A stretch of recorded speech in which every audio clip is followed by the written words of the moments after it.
Puting kalapati, libutin itong sandaigdigan ni Usman Awang.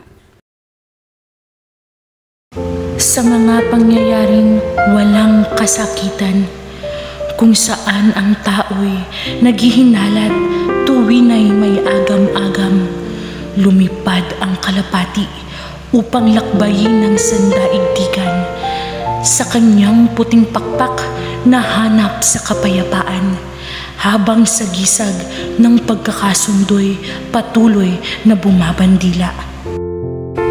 Puting kalapati, libutin itong sandaigdigan, ang hanging panggabi iyong panariwain, ang mga bulaklak iyong pamukadkarin, itong aming mga labi iyong pangitiin.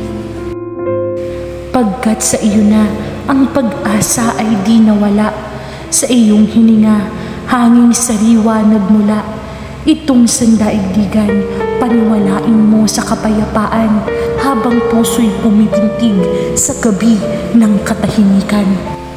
Ngunit ikaw na palamara, tulad ng alabok, humayo ka't mawala, pagkat mundo mo't bantayog ay gumuhuna, ngayon ay may bagong hinagap na kay ganda, bilang refleksyon nitong buhay